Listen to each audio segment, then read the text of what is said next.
बघा आज आपला MSCITचा पहिला सेशन प्रॅक्टिकली आपलं सुरू होते. थिअरीचे टॉपिक तुम्ही बघितले याच्या अगोदर. बघू MSCIT काय आहे याच्याबद्दलची थोडक्यात माहिती. आपण आज काय काय शिकणार आहे, तर MSCIT मध्ये आपण काय शिकणार याच्याबद्दल माहिती बघणार. लॅपटॉप कसा सुरू करायचा त्याच्याबद्दलची माहिती बघणार. विंडोज ऑपरेटिंग सिस्टीम काय आहे, रॅम रॉम बद्दलची माहिती, माऊस कीबोर्ड, वायफाय हॉटस्पॉट आणि कॉम्प्युटरच्या मदतीने तुम्ही काय काय कामं करू शकता त्याच्याबद्दलची माहिती आपण आजच्या भागामध्ये बघणार आहे. चल तर करू सुरू. आपण MSCIT मध्ये आपण काय शिकणार याच्याबद्दल थोडक्यामध्ये आपण आजच्या या स्लाइड मध्ये बघणार. नमस्कार मित्रांनो, MSCIT मध्ये आपले स्वागत आहे. आता तुम्ही सुरुवात केली आहे आणि हा तुमचा पहिला दिवस आहे, बरोबर? तुम्ही इथे आल्याचा आम्हालाही तितकाच स्मार्टफोनचे जग एक्सप्लोर करूया. सर्जनशील जगाचा एक भाग बनण्यासाठी तोपर्यंत तुम्ही सर्व स्मार्ट डिव्हाइस प्रभावीपणे वापरण्यास सक्षम असाल. करण्याच्या प्रवासात 12 पिलर्स आहेत. या पिलर्स खाली तुम्ही तुमच्या नवीनतम स्मार्ट उपकरणांचा प्रभावीपणे आणि स्मार्ट टायपिंगसाठी सर्वात नाविन्यपूर्ण दृष्टिकोन देखील शिकाल. MSCIT मध्ये करायला शिकू शकाल. जेव्हा लोक साधारणपणे 20 ते 30 शब्द प्रति मिनिट टाईप करू शकतात. छान वाटतंय ना? यानंतर तुमचा शिकण्याचा प्रवास अधिक रोमांचक होतो. MSCIT तुम्हाला 21व्या शतकात प्रगती करण्यास आणि टिकून राहण्यास प्रशिक्षण देईल. MS ऑफिस स्किल्स मध्ये तुम्ही Microsoft Word, Excel, PowerPoint, Outlook आणि गुगल वर्कस्पेस वापरण्यास शिकाल. कम्प्युटर किंवा स्मार्टफोन आणि चांगल्या इंटरनेट कनेक्शनसह तुम्ही व्हिडिओ तयार करू शकता, इमेज डिझाईन करू शकता आणि कलात्मक जगाचा एक भाग बनू शकता. डिजिटल आणि IT जगात प्रवेश करताना तुम्ही तुमच्या आरोग्याची आणि पर्यावरणाची काळजी घ्यायला देखील शिकाल. कोडिंग कौशल्य शिकणे तुम्हाला मूलभूत प्रोग्रामिंग संकल्पना समजून घेण्यास आणि तुम्ही अनेक डिजिटल फसवणुकीबद्दल ऐकले असेल. तुम्ही तुमच्या सायबर सुरक्षेबद्दल चिंतित आहात का? काळजी करू नका. तुम्ही हे देखील शिकू शकाल की डिजिटली नेहमी सुरक्षित कसे राहावे. या सर्वांसोबतच MSCIT मध्ये तुम्ही तुमचे दैनंदिन जीवन सोपे करण्यासाठी आश्चर्यकारकपणे उपयुक्त ऍप्स आणि टूल वापरण्यास देखील शिकाल आणि ते वेळेची बचत देखील करते. सरकारद्वारे दिल्या गेलेल्या विविध ऑनलाईन सेवांचा लाभ कसा घ्यायचा आणि अनेक कल्याणकारी योजनांसाठी अर्ज कसा करायचा हे तुम्ही शिकाल. तुम्ही हे सर्व 144 तासांच्या कालमर्यादेत शिकू शकाल, जे क्रमशः थेरी कंटेंट आणि प्रॅक्टिकल सराव असलेल्या 50 शिक्षण सत्रांमध्ये विभागले गेले आहे. तुम्हाला तुमच्या ज्ञानाची आणि शिकण्याची मजेदार प्रक्रिया आणि आव्हानांच्या रूपात चाचणी घेण्याच्या तुम्ही अंतिम ऑनलाईन परीक्षेसाठी तयार व्हाल. अंतिम MSCIT परीक्षेसाठी बसण्याची पात्रता MSCIT मध्ये किमान 40 सत्रे पूर्ण करणे आणि त्यात 20 गुण मिळवणे आहे. MSCIT परीक्षा उत्तीर्ण होण्यासाठी आणि प्रमाणपत्र मिळवण्यासाठी तुम्हाला परीक्षेत 100 तुम्हाला एक सुंदर शिक्षण प्रवासाद्वारे तुमचा आत्मविश्वास आणि आत्मसन्मान वाढवण्यास मदत करेल याची खात्री आहे. तुम्ही मूलभूत गोष्टी जाणून घ्याल, तुमची कौशल्ये वापराल आणि चांगली व्यक्ती आणि हुशार व्यावसायिक बनण्यासाठी सामान्य शिष्टाचाराचे पालन कराल आणि तुम्ही तुमच्या ज्ञानाचा उपयोग स्वतःचा आणि समाजाचा विकास करण्यासाठी कराल. आमच्याकडून तुम्हाला सर्वांना खूप खूप शुभेच्छा. ठीक आहे. अशा पद्धतीच्या बऱ्याच गोष्टी आपण याच्यामध्ये आपण MSCIT मध्ये शिकणार आहोत.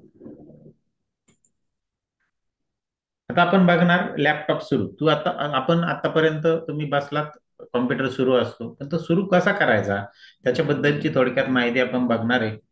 आणि तो तुम्हाला सुरू पण करता आला पाहिजे. ज्यावेळेस तुम्ही कॉम्प्युटर सुरू करायचा असतो त्यावेळेस तुम्हाला पॉवर बटनवर, असा तो लॅपटॉपचा कीबोर्ड असतो, त्याच्या पॉवर बटनला तुम्हाला क्लिक करावं लागतं. पण या ठिकाणी क्लिक करून चालणार नाही, ही चुकीची पद्धत आहे. बघा ह्या ठिकाणी इथं पॉवर बटन आहे का, दिसतंय का पॉवर बटन? या पॉवर बटनला एकदा दाबलं का आपला लॅपटॉप सुरू होण्याची प्रक्रिया काय होणार, सुरू होणार. येते लक्षात?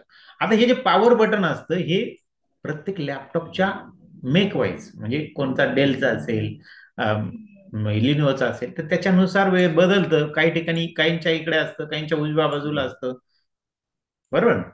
तर ते पॉवर बटन या पद्धतीचं असतं, एवढं लक्षात ठेवायचं. त्याच्यामध्ये या पद्धतीचा एक राऊंड दिलेला असतो आणि असा एक लाईन असते, ते आपलं पॉवर बटन असेल, हे आपल्या लक्षात राहणं गरजेचं.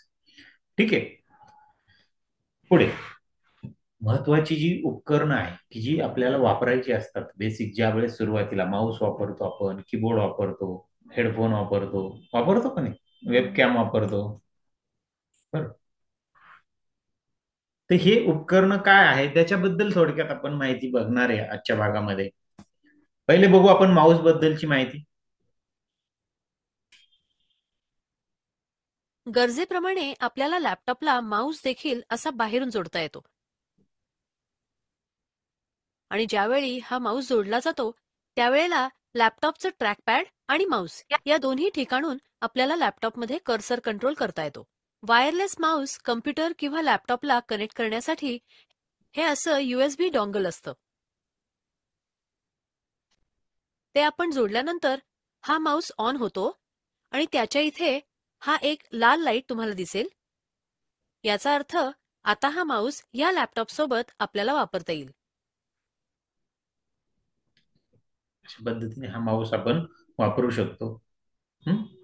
माऊस लॅपटॉपला जो वापरला जातो तो एक्सटर्नल माऊस पण आणि तुम्हाला ट्रॅकपॅड पण असतो.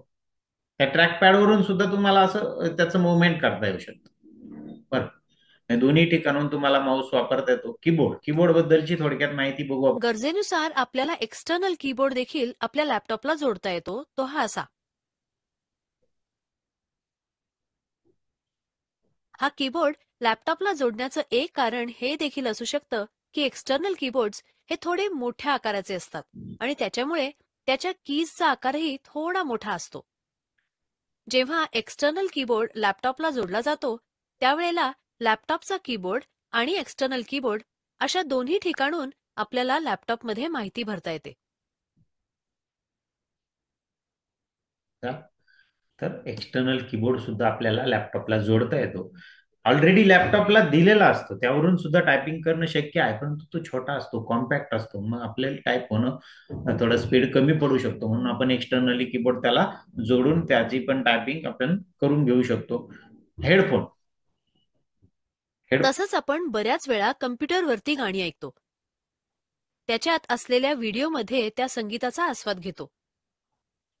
याच्यासाठी आपल्याला हा हेडफोन गरजेचा असतो. हा हेडफोन सुद्धा सीपीयूला जोडलेला असतो.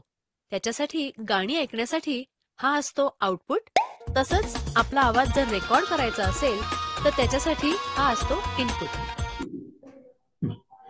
हेडफोन बघितला आपण. हेडफोन आपण गाणी ऐकायला वापरला करता नाही, आपण आपले जे काही तुमचे मिस झालेले लेक्चर आहे त्याच्यासाठी जास्त करून आपण त्याचा वापर करतो. याच्यामध्ये हे असतं आउटपुट म्हणजे इथून तुम्हाला आवाज बाहेर येतो. बरोबर.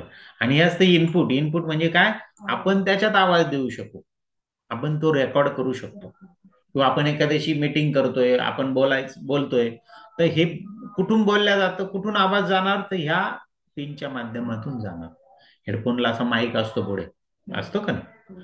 आता आपण ते मोठे हेडफोन सध्या वापरत नाही, आपण आपले छोटे हेडफोन वापरतो. त्या छोट्या हेडफोनला जागच्या जागीच तिथं छोटासा माईक दिलेला असतो आपल्या खालीच लगेच. बरोबर, त्याला मायक्रोफोन असं म्हणतात. त्याच्यातून आपला आवाज समोरच्याला जातो. बघा, आता तुम्ही मोबाईलवर बोलतात तर मोबाईलवर आपण हेडफोनच्या माध्यमातूनच बोलतो ना जास्त करून आता. बरोबर, डायरेक्ट मोबाईल कानाला लावतो का आता? नाही, तर हेडफोन लावलेला असतो, मायक्रोफोन आपल्या इथं आपल्या तोंडाजवळ आलेला असतो आणि तिथून आपला आवाज समोरच्याला जातो. ठीक आहे. आता बघायचं आपल्याला वेबकॅम काय काम करतो, तर आपलं इमेज कॅप्चर करण्याचा. आता तुम्हाला ह्या टॉपिक नंतर इरा दिल्या जाईल, पहिलं सेशन. त्याच्यामध्ये तुम्ही ज्यावेळेस काम करणार त्यावेळेस तो इरा तुमचे इमेज कॅप्चर करणार. तुम्हीच इरा करताय का तुमचं? एक्झामच्या वेळेस तो वेब कॅमेरा तुमच्यावर कायम लक्ष ठेवणार, तुम्ही काय करताय हे काम बघणार तो, आहे का. ह्याच्यात सुद्धा छोट्या छोट्या टेस्ट आहे इरामध्ये. त्या सोडवण्याच्या अगोदर तुमची इमेज तो घेणार, तुम्हीच आहे का. तुमचा फोटो ऑलरेडी तिथं दिलेला गेलेला आहे, तो मॅच करणार.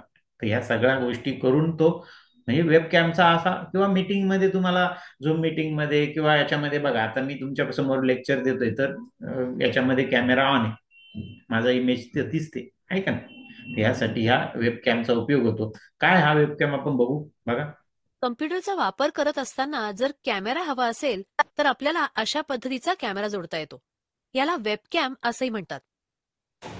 या कॅमेराला चेहऱ्यावरती व्यवस्थित लाईट यावा यासाठी असे LED देखील लावलेले असू शकतात. मग आता बघूयात की हा वेबकॅम कम्प्युटरला कसा जोडायचा. ही क्लिप वापरून वेबकॅम मॉनिटरला लावा आणि असं सीपीयूला त्याचं कनेक्शन करा. लॅपटॉपच्या स्क्रीनच्या वरच्या बाजूला इथे तुम्हाला एक कॅमेरा देखील दिसेल आणि या कॅमेराचा नीट वापर करता यावा यासाठी याच्या शेजारी एक फ्लॅश सुद्धा असतो. आता वेबकॅम जो आहे तो आपण पीसीला जर लावायचा असेल तर पहिला जो दाखवला तसा तसा लॅपटॉपला इनबिल्ड असतो त्याच्यामध्येच, आहे का? त्याच्या जे एलईडी, त्याची एलईडी सुद्धा बाजूला दिलेली असते. त्याचं फ्लॅश आपल्या जो कोणी लेक्चर घेत असतो किंवा जो कोणी बोलत असतो, जो कोणी टेस्ट देत असतो, त्याच्या चेहऱ्यावरती पडत असते. ठीक आहे. पण ती एवढी मोठी नसते की चेहरा पूर्ण उजेड करेल चेहऱ्यावर. ठीक आहे. अशा पद्धतीने हे वेगवेगळे डिव्हाइस आपण बघितले की ज्याचा उपयोग आपल्याला दररोज करायचा आहे. त्याची माहिती आपल्याला पाहिजेच का नाही? बरोबर आहे ना? त्याच्यानंतर विंडोज ऑपरेटिंग सिस्टीम याच्याबद्दल आपल्याला बघायचं आहे. विंडोज ऑपरेटिंग सिस्टीम म्हणजे काय? तर ज्यावेळेस कॉम्प्युटर सुरू होतो, तो सुरू कशात होतो? तर ती आपली असते operating system, Windows operating system. त्याच्यामध्ये बूट होतो आणि सुरू होतो. मग आपण त्याच्यामध्ये वेगवेगळे ऍप्लिकेशन काय करू शकतो? वापरू शकतो.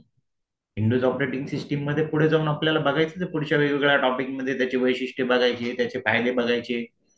आपण जी वापरतोय ती विंडोज 10 सध्या वापरतो.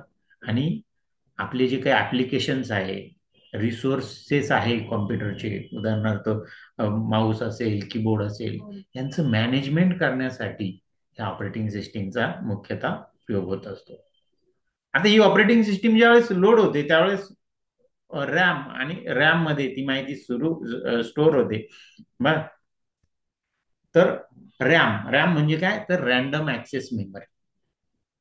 आणि रॉम म्हणजे रीड ओनली मेमरी. बरं, रॅम ही कशी असते माहिती? आपल्या मेमरीसारखी. तुम्ही अभ्यास करता का नाही? समजा 10वीतून 12वीत गेले, 12वीतून FY SY ला गेले. ज्यावेळेस तुम्ही पुढच्या वर्गात जाल त्यावेळेस मागचं विसरत जातात. पूर्ण पण नाही विसरतात, जे महत्वाचं आहे ते लक्षात ठेवतात. बरोबर? म्हणजे थोडक्यात पेपर वाचला, आजचा न्यूजपेपर वाचला, मग ते पाठ राहतं का तुमच्या मनामध्ये? नाही. पण तेवढ्या पुरतं, तेवढ्या टेम्पररी मेमरीमध्ये तुमचं त्या दिवसापुरतं राहतं. त्या दिवसापुरतं तुम्ही कोणाला तरी त्याच्याबद्दल चर्चा करू शकाल. पण 5 दिवसांनी, 10 दिवसांनी तुम्ही 5 दिवसापूर्वी काय पेपर वाचला होता, काय हेडिंग होती, हे सुद्धा तुमच्या लक्षात राहत नाही. म्हणजे ते तुमच्या टेम्पररी मेमरीमध्ये काय करता? तुम्ही स्टोअर करता. तशी रॉम जी आहे, रीड ओनली मेमरी त्याला म्हणतात, ही अशी मेमरी असते की ही मेमरी कायमस्वरूपी असते. जसे की तुमचं दैनंदिन काम तुम्हाला करायचंय, तुम्ही विसरता का? दैनंदिन काम नाही विसर. बरोबर? सकाळी लवकर उठणं, कॉलेजला जाणं, आवरणं, या सगळ्या गोष्टी तुम्ही विसरत नाही. हे झालं रॉंग. हे दैनंदिन झाले. यात बदल होतो का जास्त? नाही.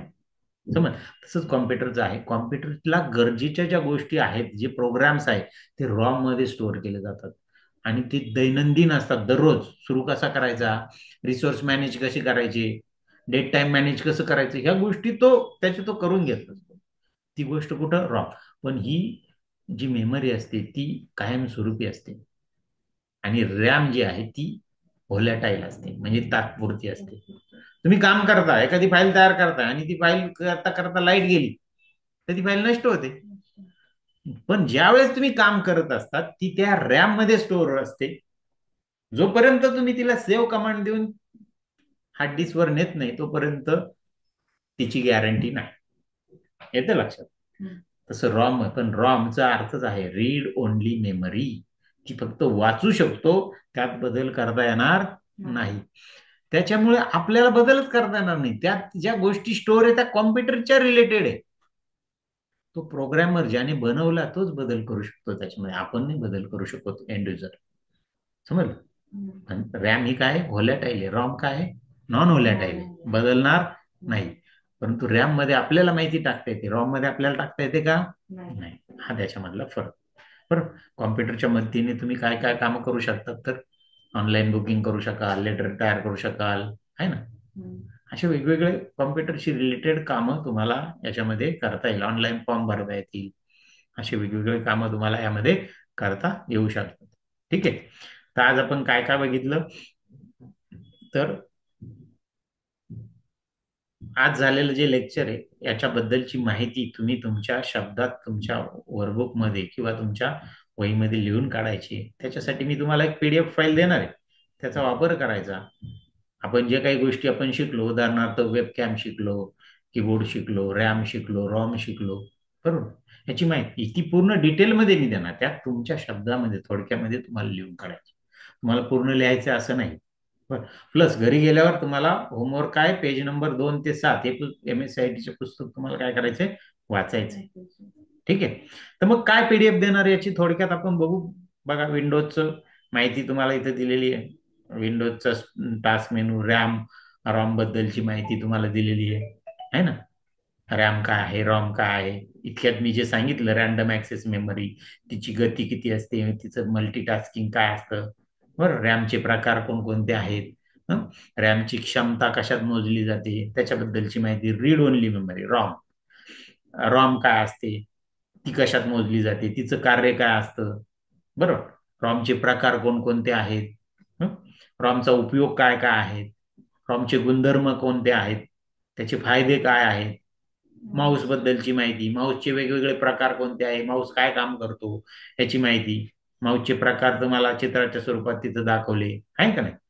नंतर माऊसचं कार्य दाखवलेलं आहे.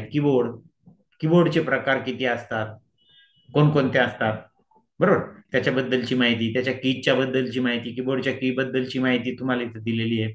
हेडफोन बद्दलचे, हेडफोनचे प्रकार कोणकोणते आहेत त्याबद्दलची माहिती दिली, वेबकॅमची माहिती दिलेली आहे. तर अशा पद्धतीने सगळी माहिती तुम्हाला येणाऱ्या PDF मध्ये दिलेली आहे. ती तुम्हाला वाचायची आहे आणि त्यातून समराईज तुमच्या वहीमध्ये लिहायचंय. सगळंचे सगळं लिहायचंय का, नाही, तुम्ही तुमच्या मनाने त्यातून लिहायचंय आणि ते वाचून काढायचं. का वाचून काढायचंय, ते लेक्चरमध्ये एवढं डिटेलमध्ये तुम्हाला देणं शक्य नाही, ते मी तुम्हाला PDFच्या माध्यमातून तिथं दिले. ठीक आहे, समजलं मग आजचा टॉपिक. आता हा टॉपिक झाल्यानंतर तुम्ही इरा मधला तुमचा सेशन नंबर 1 जो आहे तो तुम्हाला सोडवायचा आहे. ठीक आहे, तर आज आपण इथं थांबू.